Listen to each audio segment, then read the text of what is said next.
Whether you are a student or a teacher, understanding how to stabilize your shoulders will help you tremendously. It will help you do every pose safely, especially the ones where you're bearing weight. And it will help you practice into your later years. And as a teacher, you will be able to better cue people to stabilize their shoulders during the practice. For this tutorial, I'm going to focus on one key muscle because it is the most important one. And for most people, in my experience, it's the hardest one to learn how to stabilize. It is called the serratus anterior. First, we're going to look at where it is, then how to turn it on, and then how to turn it on when bearing weight. Okay, so if you can look at Rachel here, this is her shoulder blade. If you can imagine a muscle that travels underneath the shoulder blade, so it's between the shoulder blade and the ribs, and it fans out and connects to the inner edge of the shoulder blade on both sides. It travels down underneath the armpit and it connects to the rib cage. Okay, so like any muscle in your body, a muscle that contracts pulls the two ends towards each other. So when the serratus anterior contracts, there are three things that happen. It pulls the inner edge of the shoulder blade into the rib cage. So it's kind of like the inner edge is pushing in towards the heart. Second, it pulls the shoulder blade out. Third, it lifts the rib cage up and back. And you can emphasize that when you're breathing in. You can actually feel the muscle turn on when you breathe in and it pulls the ribs up and back. Okay, so I'm going to get you to just leave your arms. You can rest your hands, your thighs, whatever you're doing. If you're standing, just rest your arms along your sides. And together, we're going to see if we can contract that muscle using those three cues. Okay, one, see if you can press the inner edge of the shoulder blades forward, like you're pushing them into your heart.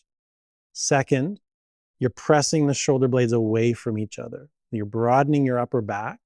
You can get a friend to put their finger just behind the armpit, so you're pressing into that finger. Third, take a breath in and feel the ribs lift up towards your chin. And then exhale. And let's do that with one more breath. Keep it on, breathe in. And out. And you might feel how it broadens your upper back. That's what the muscle does. Okay, so let's go into a plank pose with your knees on the floor. Now you're going to try to keep the stability while you're bearing weight. Okay, so let's go through those three steps again. So you press the inner edge of the shoulder blades into the ribs, like you want to press them into your heart. You press the shoulder blades away from each other. Feel the muscles wrap around the ribs. Those are the muscles that you're using to do that. And then take a breath in. And see if you can keep that expanded feeling across your upper back, the shoulder blades shifting apart and the inner edge pressing into the ribs. Okay, and then the next time you exhale, I want you to lower halfway down and see if you can keep the stability. Go ahead and exhale, lower halfway down, keep the stability and come back up. Okay, and then you can challenge yourself more and more gradually. If that was too far, you can just move a quarter of the way down. You can move a couple inches of the way down and just play around with the stability. What can I do to keep these muscles on? Or just hold plank. That's all you need to do.